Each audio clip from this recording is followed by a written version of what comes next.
촛불의 힘으로 일궈낸 정권교체, 다음 주면 문재인 정부 1주년이 되죠. 1700만 명 국민이 참가하면서도 이 평화적 시위를 벌여서 전 세계적인 관심을 받았었는데요. 당시에 그 134일간 펼쳐진 우리 촛불 집회를 외국인의 시선에서 관찰해서 책을 펴낸 일본인 작가가 있습니다. 일본에서는 벌써 한국에서 일어난 일, 일본에서도 일어날 수 있는 일, 이런 제목으로 책이 출간됐고 이번에 번역해서 한국말로 또 책이 나왔네요. 오늘 스튜디오에 직접 초대해봤습니다. 다카기 노조무 작가, 어서 오십시오. 안녕하세요. 안녕하세요. 한국 말씀 잘하시네요. 조금 많이 배웠습니다. 언제부터 배우셨어요, 한국말을? 1979년부터. 어이구, 그렇게 일찍? 예. 예. 어떤 계기로요?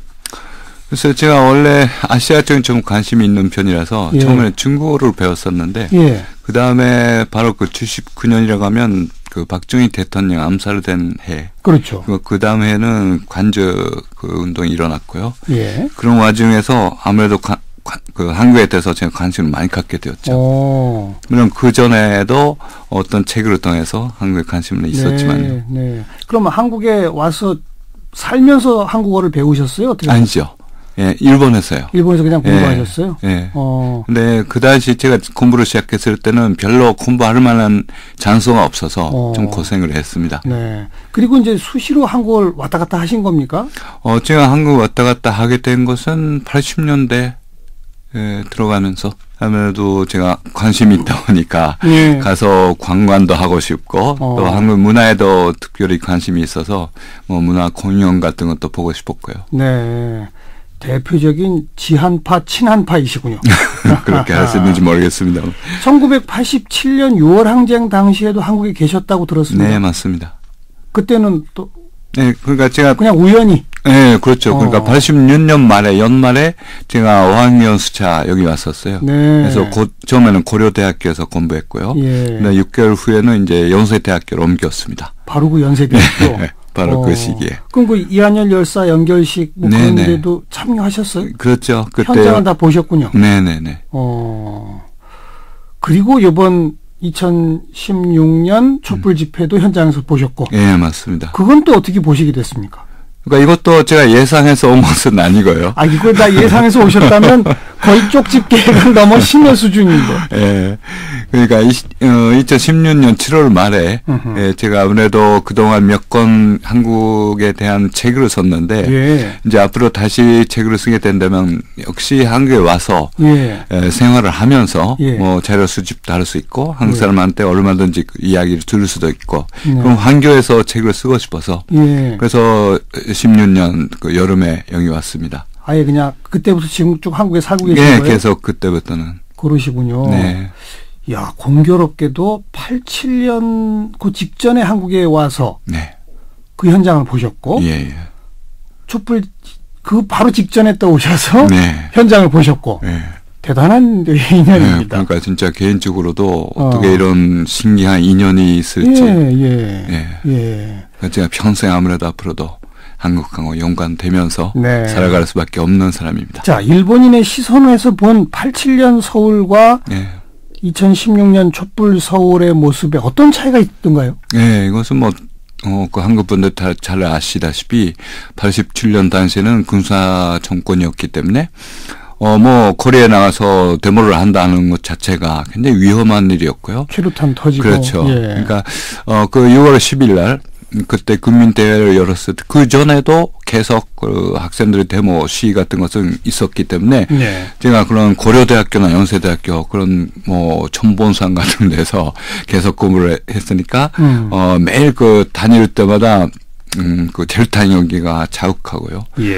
저절로 제가 학생들이 어떻게 움직이나 그런 걸 주목하게 됐죠. 네. 그런데 바로 그 87년 그 6월 10일 날 그때 그 성공회에서 처음에 집회를 열기로 돼 있었어요. 네, 그때 저도 뭐 함께 좀 참가해보고 싶었는데 그때 그 뉴스를 보니까 현찰의 원천 봉쇄가 되어서 무산됐다. 그러면 어떻게 하나 생각을 했더니 그 연세대학교 그때는 연대에 있었습니다. 그 어떤 벽보가 나왔어요. 12시 가자. 롯데백화점 앞으로. 예. 그래서 그거를 믿고 제가 예. 갔었죠. 예. 예. 근데 그때 감동적인 장면이 있었어요. 백화점 앞에서 제가 뭔가 일어나는 것을 기다리고 있었는데 마침 그 시청 쪽에서 오는 버스, 시내 버스가 와서 그 백화점 앞에서 학생들이 그 창문을 열어서 막 그 손을 팔을 내밀면서 네. 호언철폐 독재 타다 외치기 시작했어요. 구호를 외치니까. 예, 그때부터 본격적으로 그 시기가 시작됐죠. 예. 예, 그때 저도 완장하면서 예. 왔다 갔다 하면서 경찰에 그 쉘터에서 도망가려고 했는데 예. 진짜 그 옆에서 제가 보니까 경찰이 무슨 곤봉 같은 막대기를 들고 막 그 때리는 장면도 봤고요. 네, 네. 진짜 그 과정에서 많은 사람들이 희생이 됐고, 예. 대표 중인 것이 박전철 군이었고 또 이한열 열사. 예. 예, 그 뒤에 그 이어지는 이석규 열사 같은 노동자의 그렇죠. 희생도 있었고요. 그런 과정으로 보니까 아무래도 목숨 걸고 해야 되는 행동. 87년 네, 87년 당시에는. 그냥 그 1987이라는 영화도 봤지만 네, 네. 진짜 그 현장에 있으면 진짜 무서웠어요. 예. 그런데 2016년은 예, 2016년 이번에는 제가 그 10월 29일 날 제1회 집회부터 계속 참가를 했었지만 또 옆에 있는 사람들이 그냥 평범한 시민의 모습이었죠. 그리고 경찰이 그것을 어떻게 단합하려고 하는 것도 없었고, 네, 네. 이제 조용하고, 평화롭게 진행됐습니다. 네. 그러니까 그게 큰 차이인데, 아마도 이번에 촛불 집회를 적극적으로 참여하신 분들 중에는 87년 그 사태를 겪어봤던 그런 분들이 더 많이 계셨어요. 많이 참여했죠. 예. 예. 그러니까 그분들이 얼마나 그 감회가 깊은지 네. 상상할 수 있습니다. 네. 예. 이걸 책으로 써야 되겠다는 생각은 어떻게 하시게 됐어요? 예. 그러니까 아무래도 제가 87년 당시에도 그 현장에 있었는데 그 당시에는 제가 글을 써서 그걸 전해줘야 하겠다는 생각으로 염두에 올리지 않았습니다. 물론 제가 글을 쓰는 것 자체에 기본에 관심이 없었기 때문에 네, 그랬었지만 제가 모처럼 이렇게 두 번이나 기회를 주어졌는데 그렇죠. 이것을 이번에야말로 꼭 전해줘야 한다 하는 마음이 먼저 생겼고요. 일본 사람들한테 전해줘야 되겠다. 그렇죠. 예, 꼭 알려지고 싶었어요. 예. 그것도 2015년도에 일본에서도 그러니까 아베 정권이 추진하고 있던 예. 그 자위대라는 군대를 해외로 파병할 수 네, 있게 하는 그런 네. 법률을 네, 그걸 국회가 통과되면서 사람들이 모이기 시작했습니다. 거의 한 1년 정도. 네. 그 상황을 보니까 그때는 제가 일본에 있었죠. 예. 그래서 그 상황을 보니까 87년 6월이 생각났었습니다. 그런데 그 자면 선거에서 여당이 압승했습니다. 압승했죠. 예. 예. 그래서 결국은 중의원, 참의원 양쪽에서 과반수를 차지했기 때문에 네. 앞으로 헌법 개정 같은 것도 할 수 있게 되었죠. 그러니까요. 그러니까 그렇게 일본 사람도 열심히 싸웠는데 그래도 이런 결과가 나타났다는 것이 굉장히 저에게는 충격적이었습니다. 그렇죠. 그래서 그런데 마침 그것이 참의원 선거가 끝나고 나서 바로 제가 여기 왔어요. 한국에 왔고. 예. 몇 달 후에는 촛불 집회가 일어났는데 알겠어요. 그걸 보면서 제가 바로 이것은 일본 사람들이 보고 네, 배우고 네. 다시 일어나야 되겠다. 그런 생각이었죠. 그래서 일본어판 제목이 네. 한국에서 일어난 일, 네. 일본에서도 일어날 수 있는 일이군요. 네. 일본에서도 이런 일 좀 해봅시다. 네. 그런 뜻이로군요. 네. 한국의 시위 문화와 네. 집회 문화와 일본의 집회 문화는 어떤 차이가 있나요? 네. 그리고 이것도 일본에서 생각을 한다면 1960년대, 70년대. 그때는 뭐 전공투 등등해서 그렇죠. 그러니까 학생이 주축이 되어서 예. 거기에 시민이 합류하는 식으로 해서 그러니까 그게 87년에 한국의 그 투쟁 그렇죠. 양상하고 좀 비슷하게 느껴졌는데 예.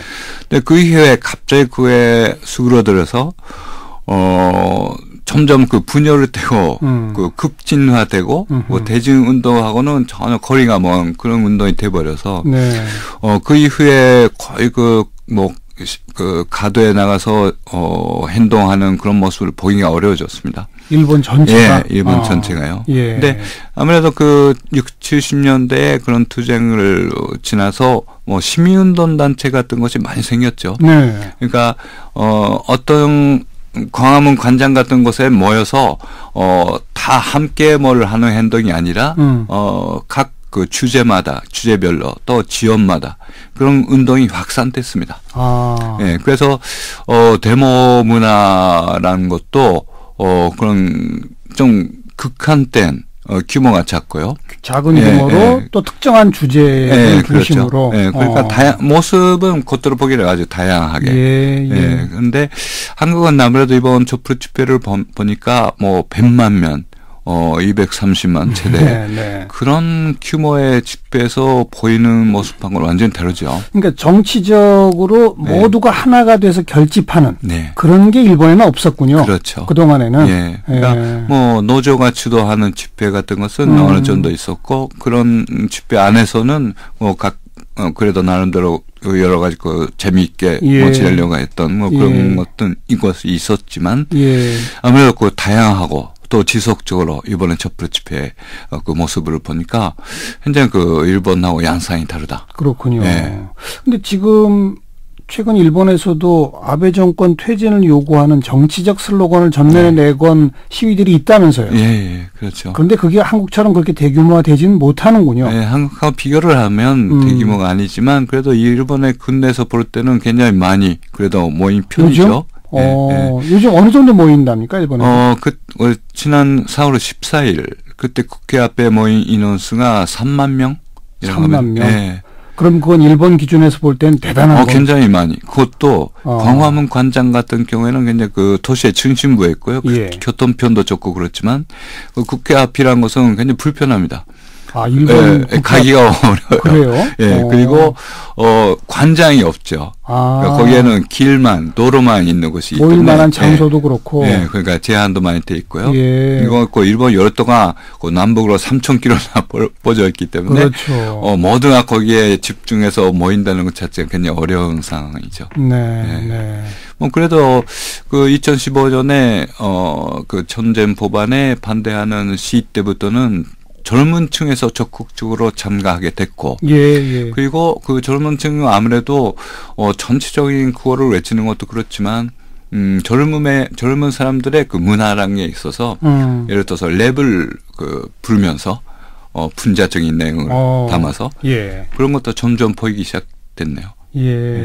저희는 대규모 집회하면은 노래를 뺄 수가 없거든요. 그렇죠. 일본은 노래 안 불렀군요, 그동안. 전에는 그런 일이 없었습니다. 그냥 진지하게. 그냥 모여서, 누가 연설하고. 그렇죠. 구호나 외치고. 그렇죠. 노래 같은 거 같이 하지 않고. 뭐 나중에 뒤풀이 할 때는 그런 것도 있었지만. 소위 말하는 민중가요? 우리나라식으로 말하면 운동가요? 이런 거. 그런 게 일본에 또 있지 않나요? 그것은 주로 옛날에 60, 70년대에 투쟁가, 그래서 뭐 예를 들어서 와르샤바 노동가라든가, 인터내셔널이라든가, 국제노동가, 그런 식의 노래가 대부분이었죠. 그러니까 스스로 만들어서 그 분위기에 맞게끔, 그리고 그 시대의 요구에 따라서 노래를 만드는 작업은 그렇게 활발하지 않았습니다. 그렇군요. 일본이 그런 어떤 민주운동, 이런 부분에 있어서는 한국한테 배워야 되겠네요. 여러 가지. 저도 그렇게 생각을 합니다. 그래서 즐거운 시위 문화를 만들면 좋겠어요. 뭐 한국에서 낸 책에는 지금 광장의 목소리 134일의 기록 이런 제목을 붙이셨는데 일본에서 펴낸 한국에서 일어난 일, 일본에서도 일어날 수 있는 일, 일본 대중들이 좀 많이 사서 본답니까? 그렇다면 좋았을 텐데요. 아직까지는, 워낙 펴낸 출판사가 약간 좀 작은 출판사다 보니까, 선정 같은 것도 많이 못해서 그런지, 그러니까 제가 그 전에 냈던 책들은 그래도 큰 신문에 서평이 나오고, 그냥 호응이 좋았습니다. 요사이 지금 남북한 관계와 동북아 정세가 몇 달 사이에 급변하고 있잖아요. 그러네요. 그건 어떻게 보고 계세요? 그러니까 그것도 제가 놀랐습니다. 일단 직접적인 계기는 평창 올림픽 개최하는 데 있었죠. 그러니까 그 전에는 바로 작년 겨울 때까지만 해도 뭐 전쟁 날까 예. 그러니까 일본에서도 자꾸 그런 선전을 했었고요. 저 한때도 전쟁 일어나면 어떡하느냐 네. 빨리 돌아오라 하는 예. 사람도 있었지만 예. 저는 전쟁 일어나도 끝까지 여기서 버티겠다 뭐 그렇게 얘기를 했지만 그런 상황이었는데 그 올림픽을 계기로 해서 계속 소위 우호적이고 평화로운 그런 방향으로 바뀌었죠. 네, 네. 일본 쪽에서 그걸 보는 시각이 아직까지도 한국이 진짜 그 한반도의 평화가 오고 통일이 되는 것을 바라는 시각에서가 아니라 뭔가 그 일본이라는 나라의 국가적인 이익에 맞는 것만 골라서 그걸 추진하려고 하는 뭐 그런 것이 좀 엿보여서 일본 전 정권의 입장에서는 한반도의 위기가 고조되는 걸 좋아하죠. 그렇죠. 그러니까 작년에 그 중의원 선거가 끝나고 예. 압승했습니다. 다시 예. 그때 그 지금 부촌 야소시가 아주 솔직하게 이번에 우리 승리했던 것은 김정은 씨 덕분이다. 그렇게 말을 했다고 합니다. 예. 예. 그러니까 지금도 일본 정권은 그런 시각으로 여전히 한반도를 보고 있다. 이렇게 급변하는데도 불구하고. 예. 그러니까 그러다 일본만 빠지려면 어떡하려고 그럽니까? 그러니까 그것은 뭐 정권 쪽의 이야기고요. 그렇다고 뭐 일본 국민 전체가 그렇게 생각하는 것은 예, 아닐 거라고 생각을 합니다. 네. 그러니까 이번에 남북 그 회담 때도 그 역의 대합실에서 그 TV를 보면서 예. 많은 사람들 모였었죠. 그런 분들 중에는 눈물 흘리는 분도 계셨고 그렇죠. 박수 치거나 예. 그런 걸 볼 때 아무래도 이것은 국민들이 원하는 일이고 그렇죠. 그러니까 일본 사람도 일본 정부도 그러한 사람들의 국민들의 소원이 뭐냐 하는 것을 잘 생각해서 읽어야죠. 네, 그것에 호응하도록 노력하는 게 필요하지 않겠나 그렇게 생각을 합니다. 한국에 이제 계속 계실 건가요? 있고 싶습니다. 또 좋은 작품 네, 펴내시기를 기대하겠습니다. 감사합니다. 오늘 좋은 말씀 잘 들었습니다. 고맙습니다. 예, 감사합니다. 예, 우리의 촛불혁명을 일본에 수출하고 계신 작가 다카키 노조무 씨를 만났습니다.